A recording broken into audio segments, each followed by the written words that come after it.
And now, your official TigerBait postgame show with Mike Scarborough and Preston Guy starts now.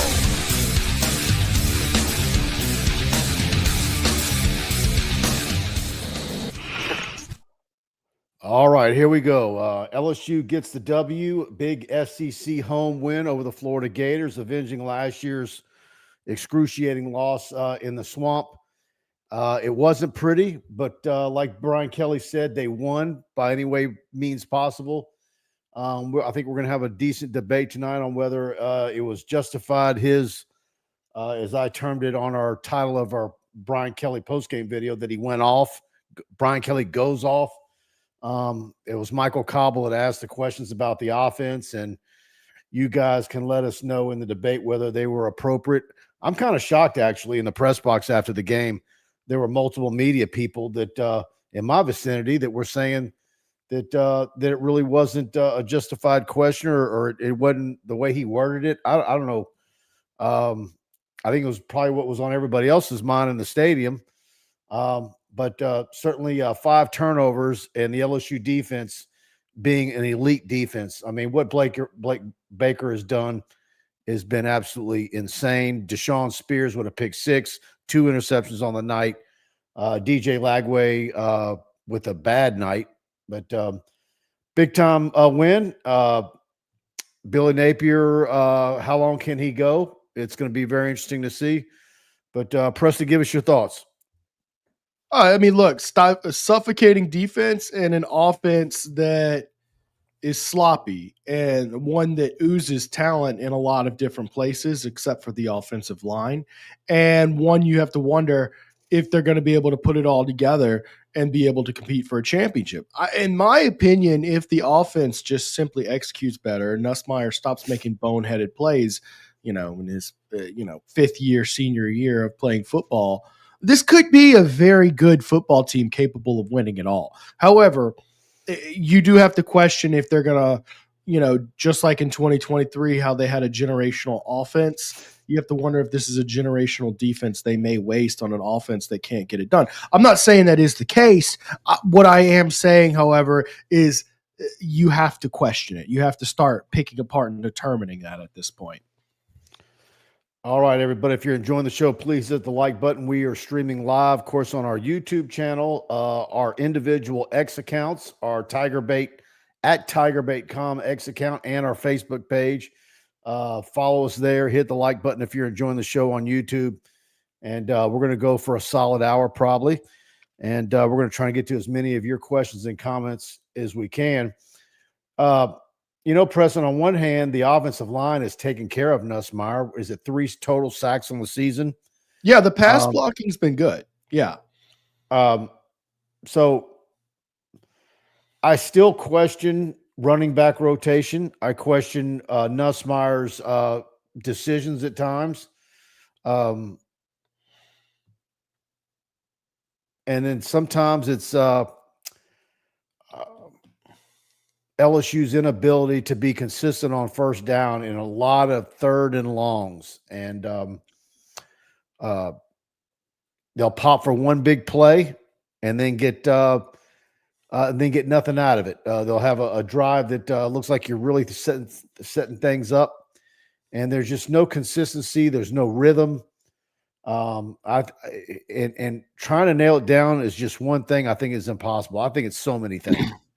Mike, if I had saw 2nd and 8 one more time, I was about to storm out of the press box. It was just whereas early on, Florida was great on first downs. Mm-hmm. They were 2nd and short so many times early in the game. But LSU was consistently in 2nd and 9, 2nd and 8, and then 3rd and 8 and 9. Just look, there's some of Nussmeier's decisions, some play calling.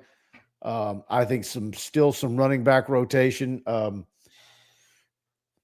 when Juwan Johnson gets has a fumble, that just, to me, that really grinds my gears. Okay. By the way, that caused the Nussmeier interception the next play. One thing I want to ask you about on that Nussmeier interception, there was a flag on the play thrown, what looked like to go right across Nussmeier's face.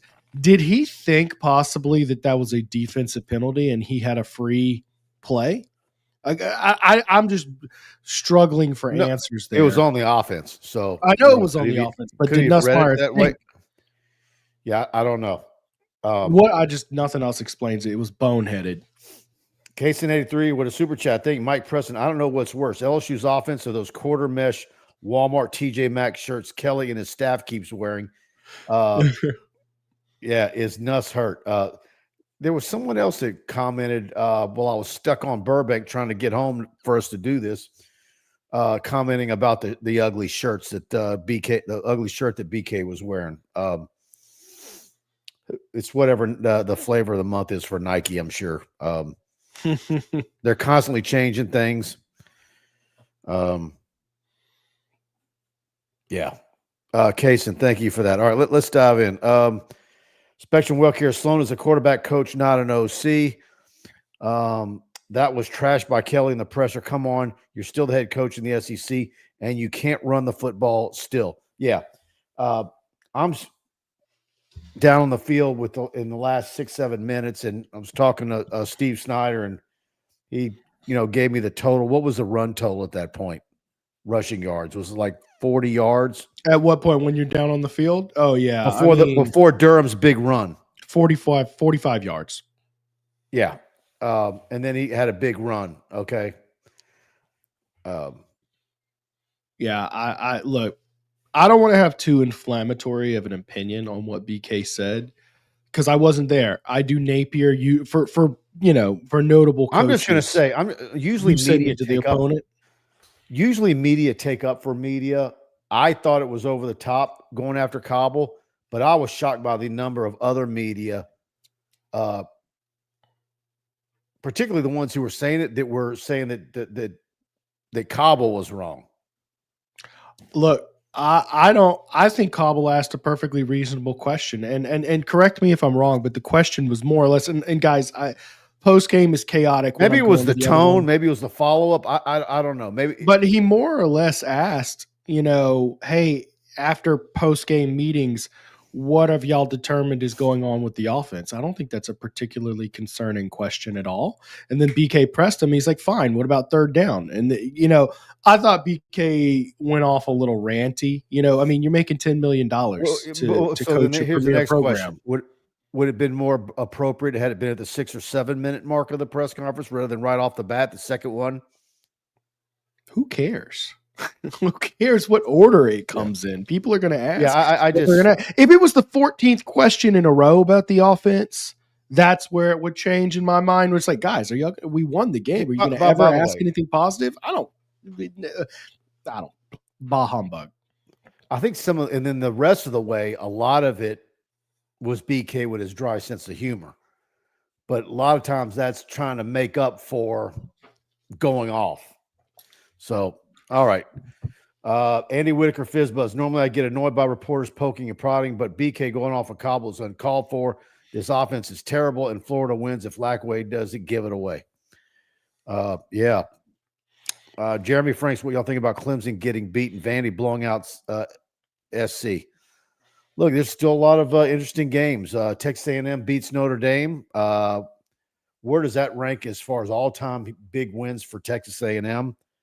I think 0-13 since 2015 on the road in ranked games. 0-13, so high.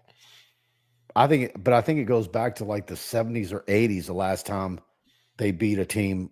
Well, the broadcast said 2015. I haven't done the research, but I do know historically, hey, A&M does weaken that spot. I do have a little insight to throw you about the Clemson loss. It's no longer going to be just this elite out-of-conference win. At best, they're going to go 10-2, right? You're not going to be able to beat on your chest at the end of the season and say, well, LSU beat a top 5 or, ACC champion or whatever. You're not going to get that. And what that means, what it really means for the picture of LSU's football team, I'm not so sure that 9-3 you have a chance to beat your, knock down the door and get in the college football playoff. Whereas I do think with a top 5 win over an ACC champion like team, you might get in at 9-3. You might be that 1-5, right? But I think now you lose that cushion. Now you need to win 10 games. That's it. That's the standard. Win 10 games, get in the playoffs. Yeah, absolutely. All right, everybody. Of course, we're here each and every week, and our title sponsor that's kind of been with us from day one, our good buddy Kenny Haines. Let's hear from him.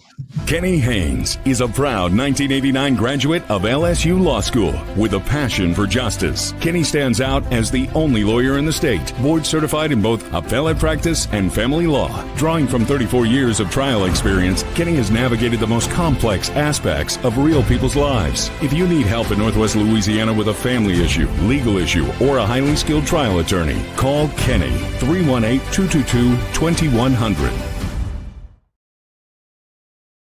There you have it. Of course, Kenny is the unofficial official lawyer of TigerBait.com, and he reserves the right to think most clearly for a paying client. And we appreciate him being a sponsor of the show each and every week. All right. Let's see.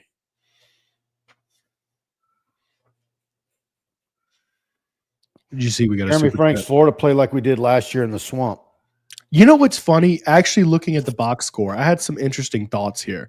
So Florida outgained LSU 366 to 316. Guess how many first downs? The difference on first downs. It was 23 to 10. Florida had 23 first downs. LSU had 10.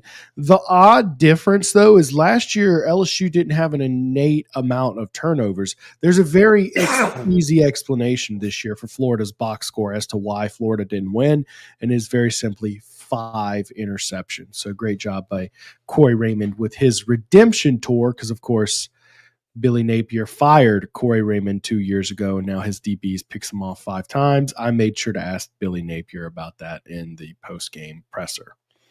Okay, but while you're giving Corey Raymond all the credit, I think you're forgetting somebody. Blake Baker? Jake Olson, safeties coach. Yeah, that's true. But Mansour, Delane, Pickett, all of them back there played very well. What about the Weeks brothers? You know, Witt gets tossed, West gets hurt, and then here comes Zach Weeks.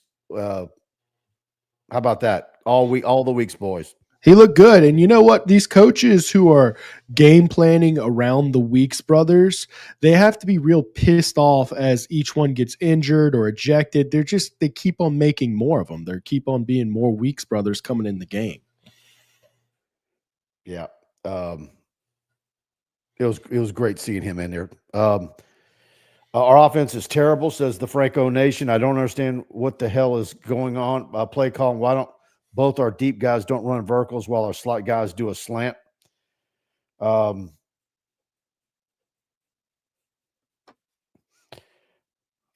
me find it again. It's not a super common route tree, by the way, what he's talking about there, where you have 2 guys going deep and then you have one guy, doing a slant. Unless you're talking about on 2 guys Hilton going deep on the same Chris side Hilton of the field. with a big zero, a goose egg tonight. Where is Chris Hilton? Mike, there's a phrase, fool me once, shame on you. Fool me 5 years in a row, shame on me. And that's what we're seeing with Chris Hilton. Every regular season, he just disappears for one reason or another. I just don't get it. I'm at a loss. I thought he had turned the corner. Again, like I said last week and the week before and on all our shows, this is the guy that you had representing you at SEC football media days. You don't just do that to do it. Where are all those Browdy Notre Dame fans as American Patriot? Yeah. What's your guy's name, Preston?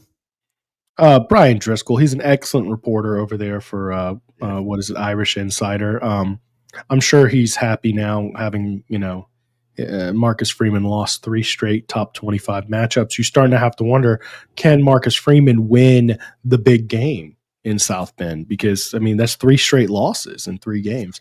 I will say this about Notre Dame.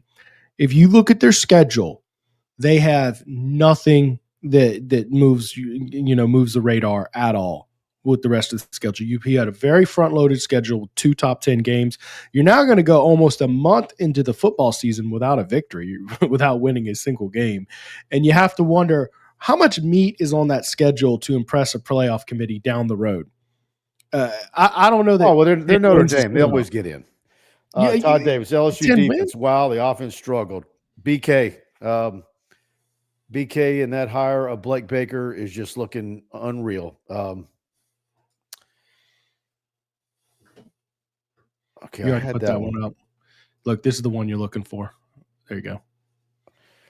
Nuss just doesn't look right. Someone mentioned the pitch count Kelly has him on. The off throw against Louisiana Tech could he be injured to some degree? I don't think so. Is he trying to do too much? Is it something headspace? I don't know. They're just not all on the same page yet. And I might be on board with that if it wasn't mental errors that he's making. Yeah, occasionally he's throwing an inaccurate throw here or there. It wasn't super bad tonight with the accuracy. It was mostly just bad, boneheaded decisions. Kaysen, thank you again for that super chat. Doug knows what a super chat. Guys, this offense sucks. 23 first downs to our 9. I'm not gonna debate you on that. Doug knows another one. We run out of center one time to end the game, and it's the best running play of the year. And Colby Fudge with a super chat. Thank you all for these super chats. And he says, why not utilize your guys and continue the success you found last season with the crossing routes? Doesn't make sense at all. Well, every time they go, Aaron Anderson, it's a big play. Bauer Sharp was a big play tonight. And then you go down there and make a bunch of boneheaded decisions. It seems to me like this offense is actually at its best when you're not doing all this fancy razzle dazzle stuff, and you're stepping back and letting Nussmeier read the field with a clean pocket and throw the ball downfield. That is how this offense seems to be at its best. I'm starting to suspect all this fancy movement, motion, screens, all this mumbo jumbo. It gets the offense out of rhythm. That's what it looks like to me. Colby, thank you so much for that. I need to talk about Dykes Electric, the official electrical company of TigerBait.com. And again, no matter how big or small your electrical needs might be, Dykes is wired for success. You need a brand new 10-story office building, they can wire that. A 200,000 square foot warehouse that you need built, they can wire that. If you're expanding your existing commercial building, changing out a breaker, whole electrical panel, or just a receptacle, upgrading the old lighting in your home or office, they can wire all of that. Give them a call today at the number on your screen, 225-216-9180 for a free estimate on your project. Please let them know that we sent you in here at TigerBait.com. And they're just fantastic people, a locally owned company here in Baton Rouge, licensed, bonded, insured, and they do huge projects, and all the way down to small projects like Preston Studio that he's operating out of right now. And of course, Stroubes Seafood and Steaks. And I'm starving right now. Look at that on the screen. There you go. 107 3rd Street, downtown Baton Rouge. Again, Stroubes prides itself on providing a 5-star dining experience at a reasonable price. Locally owned, with ownership always in the building, taking a high level of pride in the food and service that you get. And, of course, USDA Prime Black Angus, the 100% certified Wagyu New York strip. And they've got a full seafood menu, the black truffle lobster pasta, the redfish, the duck Louisiana, and much more. So book your reservation. It's Stroubes.com.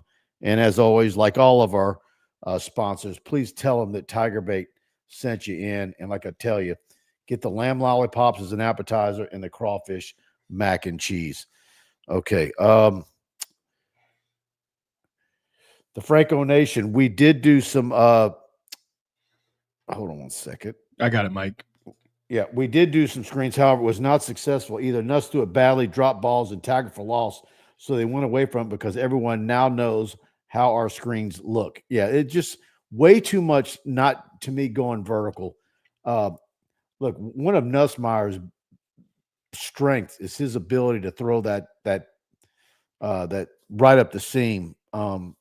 He's extremely accurate with it. It's been his bread and butter with Aaron Anderson. Just keep going to it until they stop it. Right. It seems like It seems like Sloan just cannot get hot. He'll call a good play and then he goes away from it because he's got some razzle dazzle up his sleeve that he wants to throw out there, and then that gets busted for 2 yards. Just play your hot hand is my advice there. And Mike, I don't know about you, but man, I almost missed the toss dive at this point. The physicality of this offense it's utterly lacking.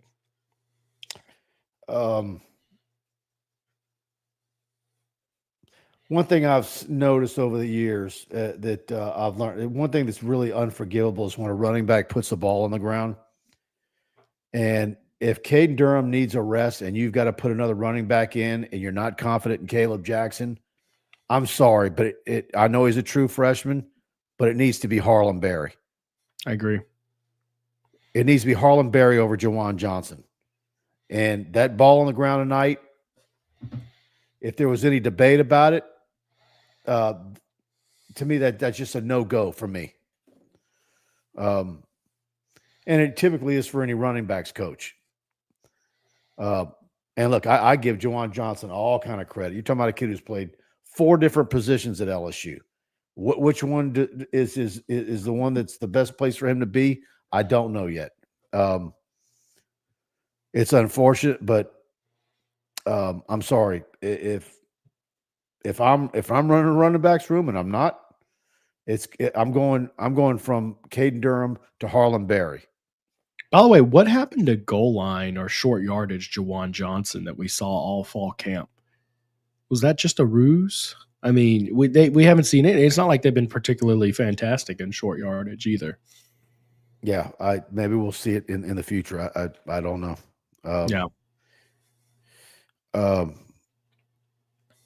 Doug knows trying to run the ball out of shotgun is dumb. We keep smashing into a brick wall. Anderson and Xavier across the middle is our offense. Brown and Hilton have no deep targets. That's criminal. Let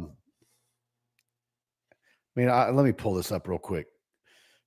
Nick Anderson with 1 reception for 9 yards. Aaron Anderson and Xavier Thomas are are his 2 favorites. They need to get Trades Green back. I don't know how long it's going to be. If he's only at 85% next week, certainly you don't bring him out for Southeastern. You give him another week to get rested.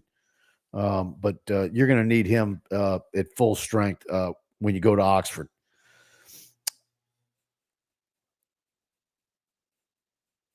Yeah, Chris Melder. Nuss doesn't have the time to throw deep. Is that true, though? Because, I think the pass pro has been perfectly fine. I think it's almost like a self-defeating thing. They think that they don't have time without even going there. And that's by the way, that's why you don't see that many attempts going deep, because they think that they don't have the offensive line is going to get it done.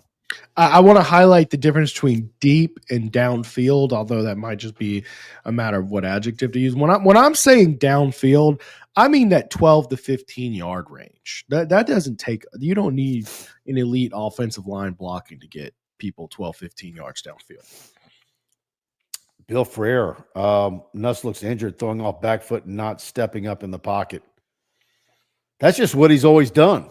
I don't think he's hurt.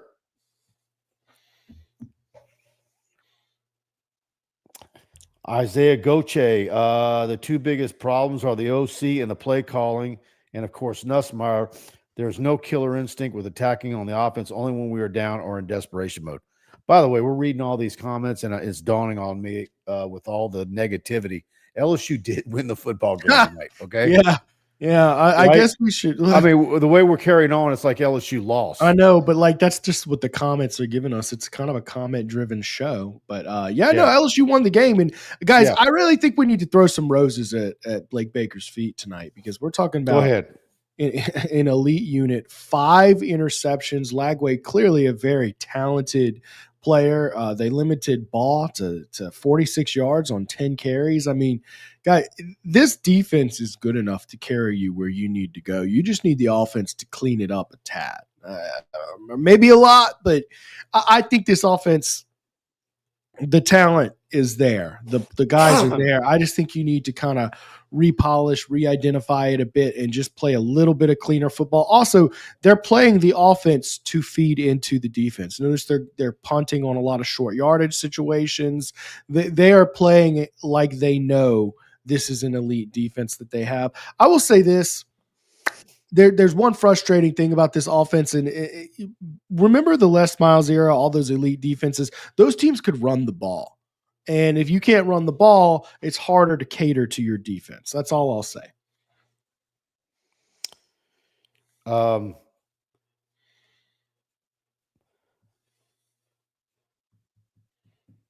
I was thinking tonight, can you recall a stretch of time, whether it's been under Saban or Miles or Orgeron, a number of years where the offensive line coach was a guy that a lot of people were looking at for this many years? Because I thought about it, it would have to be Studrawa. And mainly for Studrawa, it was recruiting. It was a lack of depth. It was always a lack of depth. Is he still at Ohio State? No. I'm not sure where he's at. Here's the problem with Studrawa. He worked himself into the OC role, and he was not great as an OC, although that was a Cragthorpe situation why he got that. Isaiah Goche, again, at least we can all agree there's a problem with the offense. What's up with BK's denial tonight in the presser? That was shocking. I think it's partly because he's aggravated. The offense just look, they worked. Look, he's right on one thing. They worked their tails off. Okay, they know. He talked about the number of offensive linemen they got drafted off last year's team, and on and on. And these are a bunch of new guys, and I think he's right that they're going to eventually find their way. And if it's the defense that carries this team for a number of more games before the offense starts to gel and gets the play calling sequenced right and all that stuff, then that's the way it's going to be, which is fine. It's just I think what's the reason why that's the focus is because LSU has not had a defense. It's been crazy good offense. Now you get a defense, and the offense is terrible.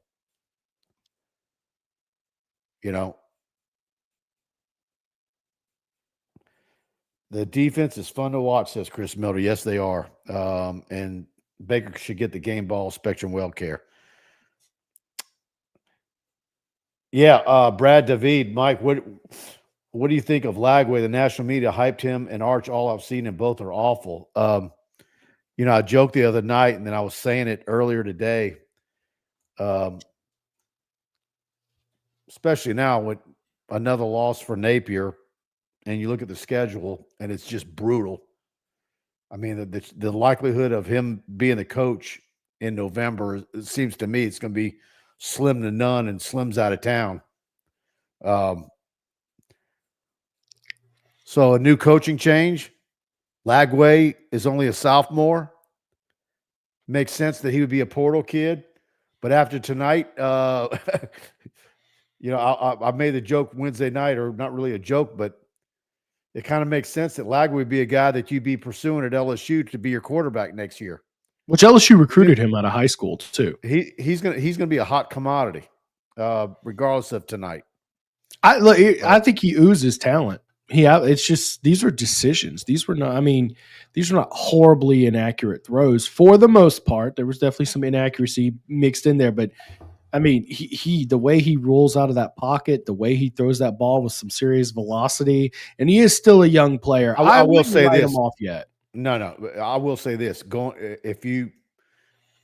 If I'm in there and I'm a fly on the wall and with Austin Thomas, and I get to chime in my 2 cents, I'm absolutely saying you go for DJ Lagway. I think they need to bring in a mercenary of some sort next year. Of course, it all depends on who they hire and how quickly they get him in there, if they can convince him to stay in Gainesville.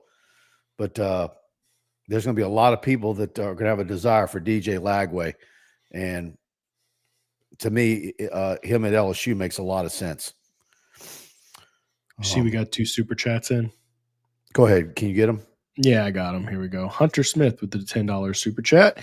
Thank I think we are just having flashbacks to past offenses under Miles, so we want consistency. And it's funny. I was just bringing up how LSU should incorporate a little bit of the Les Miles in them. Give some physicality. Give me a toss dive. Like, say what you want about Les Miles' offense, but when his defenses were cooking, that offense fed into those elite defenses very, very, very well. What was that 3rd and 5 call? That 3rd and 5 running play tonight? It was almost what made me quit my job, Mike. That was awful. You can't run the ball. You were stupid. averaging 2.2 yards per carry at that point. It's That was 3rd just and 5. Nussmeier's cooking. He had just completed 8 of his last 9, and you're going to take the ball out of his hands and run at the 50-yard line 2 minutes before half. What are we? That was one where it's like, look, I've probably been less vocal going after Sloan than a lot of people have been.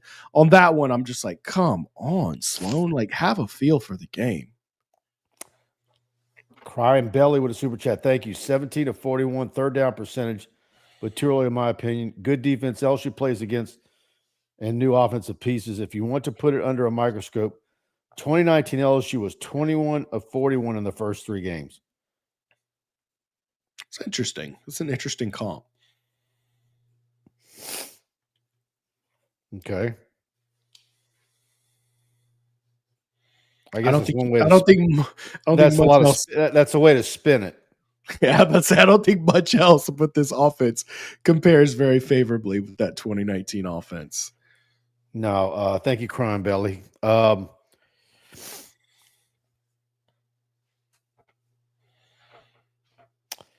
Isaiah Goche.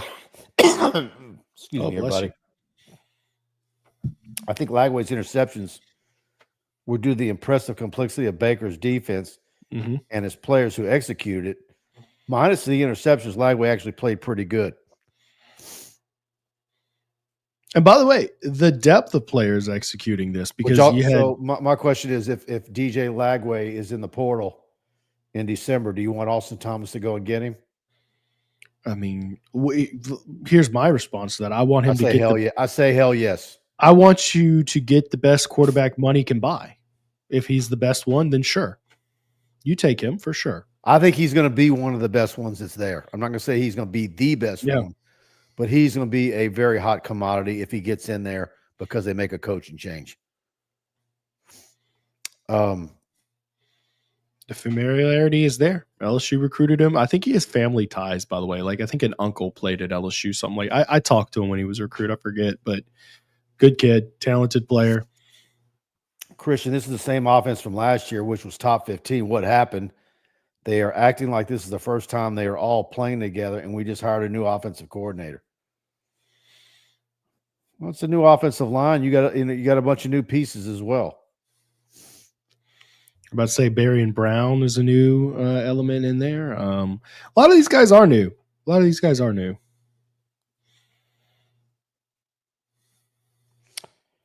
To always start putting pressure on their team stats after playing Clemson and Florida.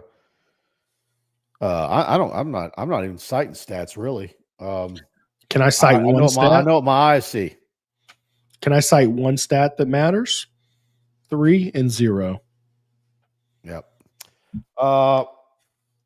Shawsy D, I didn't find anything negative about Brian Kelly's press. Some of it was tongue in cheek, and maybe some of the press needs some thicker skin or ask better questions. The offense sucks. It is what it is. No, I think BK initially, when he went after Cobble, was rough, but the rest of his back and forth was him with his dry sense of humor, which I totally get, and I think he's actually funnier than most people think. I think he's got his moments where he's pretty darn hilarious. I think it's kind of soft. Like button, guys. I think it's kind of soft to go after a reporter for asking what your thoughts, what you said the problems were the offense on a night where you scored 13 points on offense with your defense spoon feeding you 4 turnovers and you still only scored 13 points. I think it's a fair question to ask. I don't think there's any reason to throw. I go down on the field at halftime to get set up for post game interviews with tripods and cameras and everything.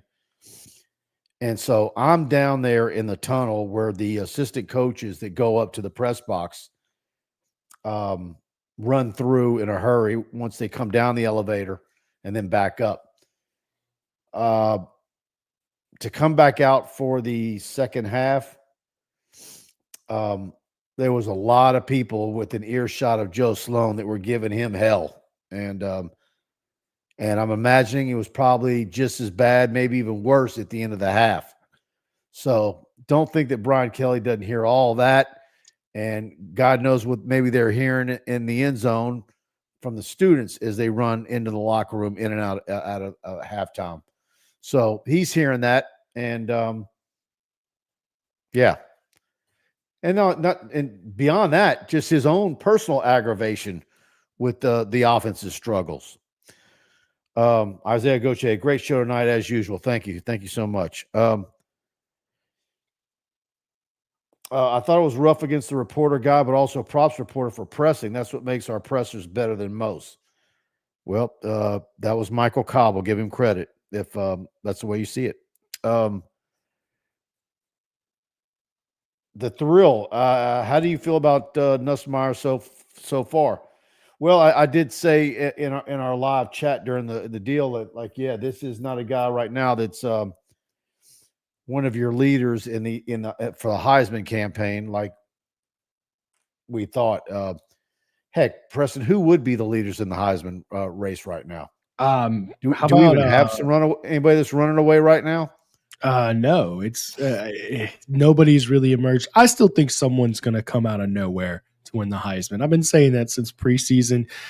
Arch Manning being the preseason Heisman favorite was an absolute joke. Nussmeier, you kind of understand he's there, but he's not having a great season. Although I will give him props. If I'm not mistaken, this is, his 16th straight game with 200 or more yards passing. I think he's done a serviceable job, but it certainly seems to be a step back from what he was doing last year. Dylan with a super chat. Thank you for that. How about Deshaun Spears' day? Big day for him. Absolutely. We've been wondering, was he somebody that you wrote off after having really not had much of an impact so up to this point, bringing in safeties into the portal to start ahead of him. He takes his opportunity and look what he does with it.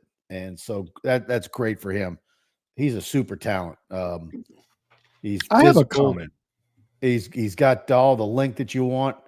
And so I love it. And to me, that just goes along with the whole way that every coach on that defense coaches that defense, where those kids are having fun. They're having fun in that defense, and they're taking their time. It's funny to me how many players who were a part of this defense last year are playing substantially improved football this year. And it's like they're feeding off of each other. You see a lot of the chaos that Blake Baker's system creates, Harold Perkins. So the defensive line holds up their offensive lineman better. Harold Perkins able to get the edge clear because they held the blockers, and then all of a sudden he's creating chaos. The guy rolls out and he throws it to Deshaun Spears. These players, because they have had an infusion of talent, you're now starting to see guys who maybe looked like they were struggling because they had to cover receivers for 4 seconds last year, now have to cover those same receivers for 2 seconds, and now all of a sudden you're seeing that they are actually capable of making plays. It's funny, just the infusion of talent, how many players have improved their defensive play. All right. It's now Sunday morning. You know where you need to go for brunch? Capital City Grill. And that you see it on the screen, the chicken and waffles. I could hammer that right now. I'm starving. You got to get over to Capital City Grill. Their brunch starts at 11 a.m. It'll run until 2 o'clock. Of course, you can get lunch until 3, and but the brunch menu is out of this world. You got to get over there. 100 Lafayette Street. They've got the sandwiches, the burgers, the seafood, pasta, but their brunch menu on Sundays, it's really a hidden treasure. You've got the mimosas. You can get the Bloody Marys. If you're in town from out of town and you're downtown in a hotel room, eat at Capital City Grill tomorrow before you head home. And of course, it's a great lunch spot as well. All throughout the Monday through Friday, it's a great lunch spot. If you work downtown or you're meeting a friend downtown for lunch, they've got great club sandwiches. The French dip is fantastic. The burgers, the seafood pasta, they got steaks. Everything's affordable. Great French fries, and the best carrot cake in town. And that's Capital City Grill. In fact, you might see me there over there tomorrow. And Genesis of Lafayette, everybody. You see it on the screen for the 2025 Genesis GV80, 2.99% APR for 60 months. That is an incredible deal on that great SUV. And again, Genesis of Lafayette, the premier luxury dealership, offering the finest cars and SUVs in the region, coupled with the best service anywhere. 6600 Johnson Street, Genesis of Lafayette, genesisoflafayette.com, or call them at 877-856-2961. Tell them TigerBait sent you over.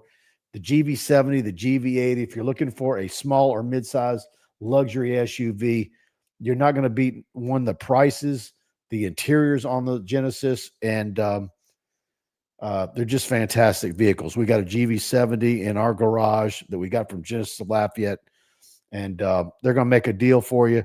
There is a reason why they sell more Genesis vehicles than any other dealer in the state of Louisiana. It's worth your time to deal with Genesis of Lafayette, and they're huge LSU fans over there.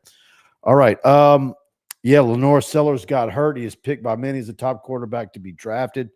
What is the extent of that, guys? I know that he was out, but what did it look like? What's the injury on Weeks? It looks like some sort of calf injury, but it doesn't look like that's going to be anything of a length of time. I think he'll be fine. The thrill, I'll ask as good as I can. How do y'all feel about the offensive line? Not great. No, they're not giving up sacks. They're protecting Nussmeier. The running game's not where it needs to be.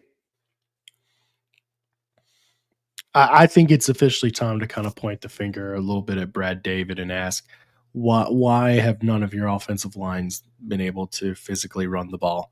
We've seen 3 different offensive coordinators under Brad Davis. We have seen 2 different head coaches. We've seen how many quarterbacks, how many running backs. You've had 8 offensive linemen drafted to the NFL during that stretch. Why have you never been able to consistently give running lanes to the running backs? Andy Whitaker Fizzbuzz, our buddy. Stat, LSU has punted or turned the ball over on 23 of 34 drives. Yeah. That's not ideal. And, how does 2019 compare? But the punting and special teams have been fantastic for LSU. Dude, Grant Chadwick, absolute stud. Yes, he's been unreal. What an improvement at that position. Another great pickup by Austin Thomas and the staff. I didn't see it. Speaking of injuries, was BK asked about being bulldozed by Weston? It was Weston's best block of the night. Yeah. You know what I'm shocked nobody's mentioned in the comments tonight? One of the media guys in the back of the room was elbowing me to ask that. Yeah. I couldn't get the microphone. Yeah. It's tough when you're in the back with the camera and you always get right in the center, which is actually tough to get the mic because Shinner in the back of the room.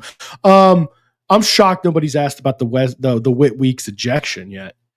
Looks like it was kind of a controversial call because it really wasn't that egregious of a tackle. But BK, I think, addressed it right. By the letter of the law, it was targeting because of the crown of the helmet hit him. But I agree. What do you do when a player ducks and gets underneath you? It's going to be inevitable. To me, they need to pull that back. And when they review it, they ought to be able to have some discretion in the ability to make a decision on whether it's malicious or not. If you want to make it an automatic 15-yard penalty, I think that's fine. But don't automatically eject somebody If you want to make it mandatory 15, that's fine. But don't mandatory make it mandatory that you get ejected. How about give a warning? And if it happens again, you're out. But give them the 15 yards. I mean, you can watch that tape and see how that took place and know that wasn't what the intent was by weeks. Right?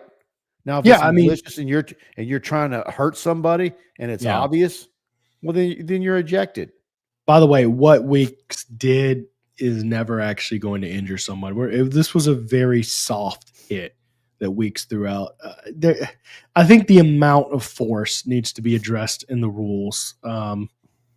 It's just a poorly written rule. It's a very poorly written rule, and they've never had any consistent definition of what is or is not targeting. I don't know. It's just a rough thing. The thrill, can this offense win a natty? I don't think so. No. But this defense could.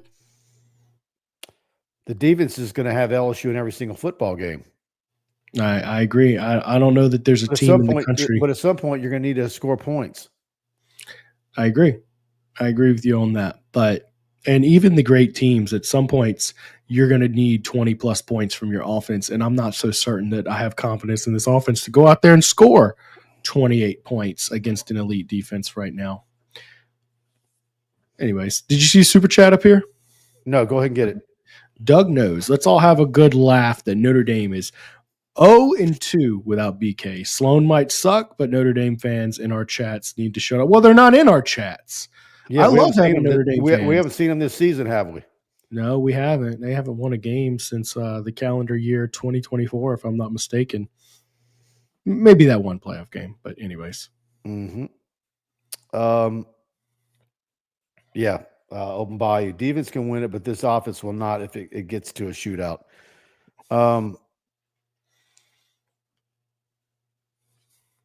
Look, I don't think there's a team in the country you can't play close because of this defense. Let's put it like this. You should be within a possession or two of every football game that you play, meaning it could come down to can Nussmeier make a clutch play in every football game you play. Y'all do me a favor. I look at the internals on our YouTube channel. A lot of you are watching us on YouTube.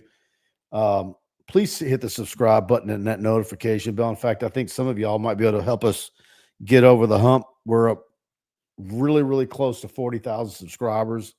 And I think we could probably hit it this week if some of y'all who live on our channel already, please hit that subscribe button and do the same on our Facebook. We're growing big there.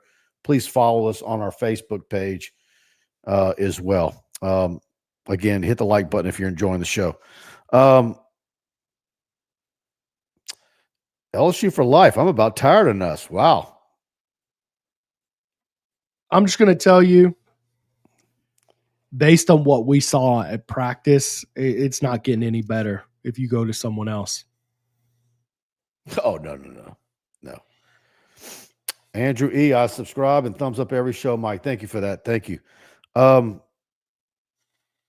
Fizzbuzz Whitaker, I don't think we beat Ole Miss, Bama, and Oklahoma with this offense. Well, you just named all the road games, the big ones that are remaining. Well, and I'll say this. I don't see. I said it the other night. LSU's not going to lose a home game. I don't believe that. I don't know if 9-3 gets you in the playoffs anymore. I think there was a point this schedule was looking tough enough where 9-3 could get you in. I think you've lost that cushion. So if you're right, I think LSU will be on the outside looking in. Then you're substituting Ole Miss for Clemson. I mean, there's going to be enough teams left on the schedule.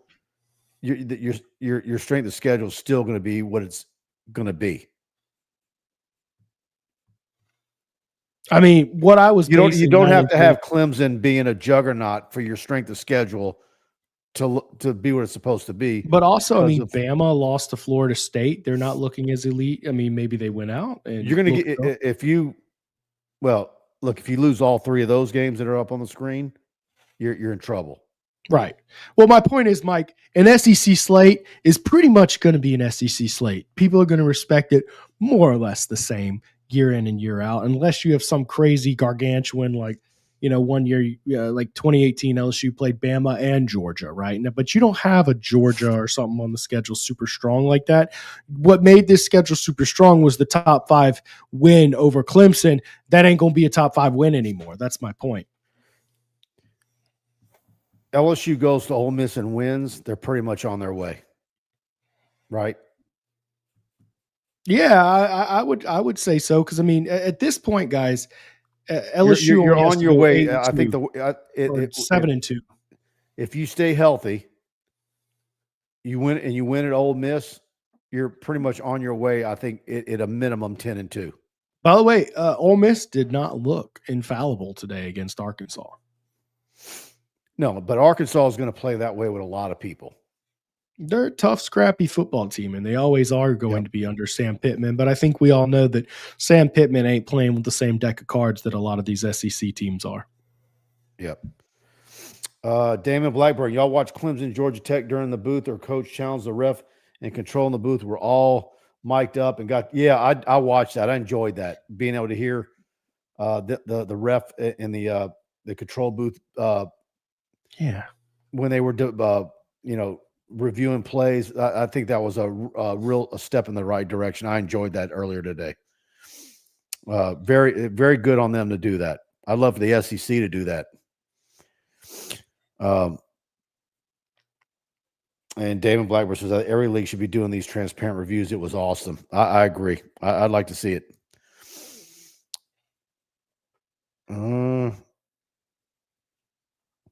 FSU might be the best team in the AC. Them, Miami, or Clemson may run fourth. Palermo, Trapani.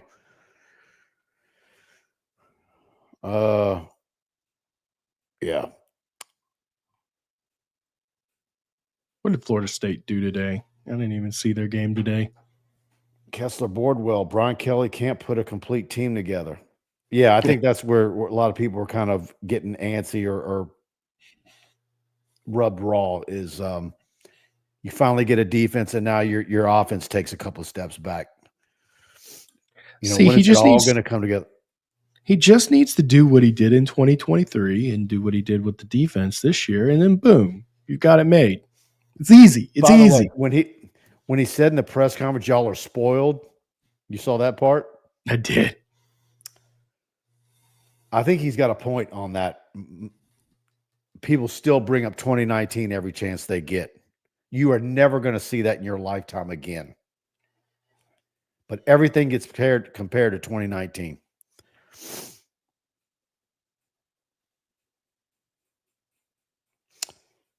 Last time LSU's defense gave up 10 points or less through 3 was a 2007 Natty. I wonder if they did that in 03 as well, because 03 was also a dominant defense.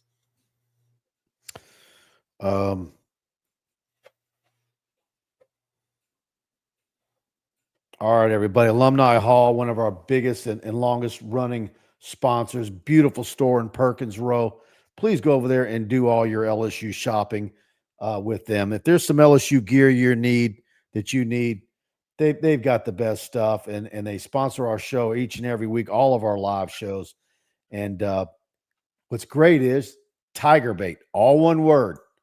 Whether you're shopping in store and you go to the register and say TigerBait when it's time to check out, you're going to get 10% off every time you go into that store and buy anything.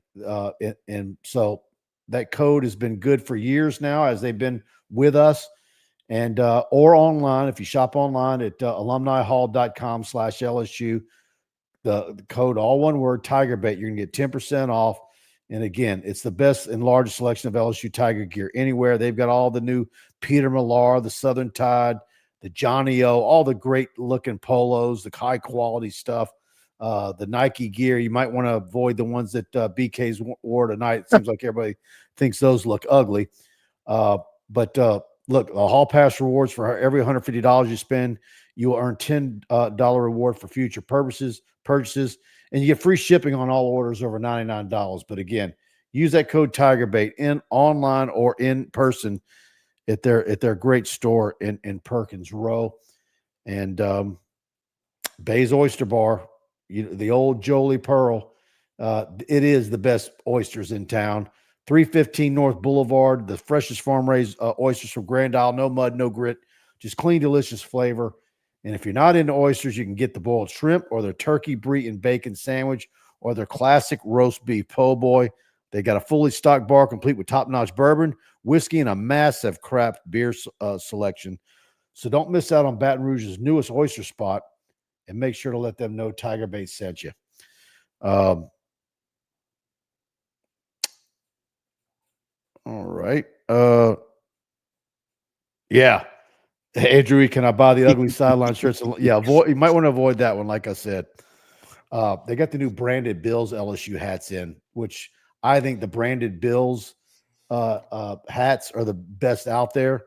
And now they've got them at Alumni Hall. Go check them out. Animator 73. It's one thing to see an offense struggle one week, and then the next week you expect to see progress, but this offense has it.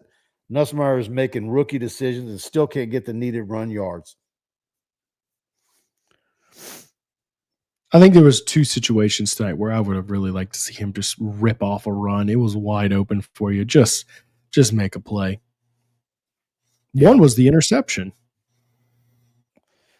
LSU covered the spread after big money bet the line down a great deal late. Not a small accomplishment. I did predict LSU would win by 2 scores or double digits, and they did. But I never would have predicted 5 turnovers and a pick 6. Wow. Notre Dame scored 40 tonight, says Palermo Trapani, in a loss. UJ 41 lost. Arkansas with 35 and lost. We won. Move on, get better next week, and get some rhythm. I agree. I'm reading all these comments, and like I said earlier, it's like LSU won the game. Yeah. We're discussing this one like it was a loss. How many I think it's because everybody knows this team can be special. I think that all the pieces are there. This team can be a championship team. But the offense is starting to make you a little nervous. And so next week against Southeastern, what do you do? Well, hopefully dominate. That's what you do. But how many teams ranked come out and dominate Preston, and that way maybe midway through the third quarter you can get Van Buren and Colin Hurley an opportunity. Hey, and how about this? Get some rest for your banged up guys. I would love to see Braylon Moore really get some ice on that ankle next weekend. But how many teams around the country have something that they're frustrated with? Ohio State only puts up 37 against Ohio today, where I'm sure they're not thrilled about that outcome. I mean, you look at, like they were saying with Georgia giving up 41 points. How about Texas and Arch Manning and how he's looked so rough? He was 5 for 16 or something like that against UTEP today, not looking very good. There's a lot of teams with gripes on their teams, but LSU also has these gripes. The difference is LSU is 3-0 with 2 high-quality wins already in the season, so it's not a bad spot to be in. Also, I would argue, outside of offensive line run blocking, I think a lot of LSU's offensive woes can be remedied. I think they have the pieces in place to remedy them. All right, everybody. Thanks for tuning in. Y'all have a great rest of the weekend. And thanks for all the super chats. And yeah. I knew you would have to put that one up there. I'm not gonna name names. Well, no, I'll go ahead and do it. I made a bet tonight with Garland Gillian. He proposed it. A steak dinner that in 2027, Arch Manning will be the #1 overall pick in the NFL draft. And I took that bet and I said, I want Doris Metropolitan in New Orleans for my steak dinner. You should take him out. I don't see Arch Manning being a first round, the #1 overall pick. He can be a first round pick, right? I just don't think he's going to be the #1 overall pick. You realize what an outrageous bet that is. But I'll throw the one caveat out there that bodes well for Garland, and that is that Arch Manning will be overdrafted based on his last name. We've seen players who become spectacles like that get overdrafted all the time. It only takes one GM to fall in love with a kid. Yeah. All right, everybody. Yeah, because it was I made my bet with the New Orleans guy, and so if I'm gonna eat if he's gonna treat me to a New Orleans meal, I chose. So he said, okay. All right, everybody. Thanks for tuning in. Hit that like button on the way out, and we've got a lot for you. Brian Lazar's instant analysis is already up on TigerBait. Please go subscribe. It's $1. We'd love to have you be a premium subscriber. We're gonna have some recruiting info coming your way. Got a lot of video. We've been out shooting prospect video each Friday night, and Brian Kelly's video's up, Napier's video's up. So we've got all that for you on tigerbait.com. Good night, everybody.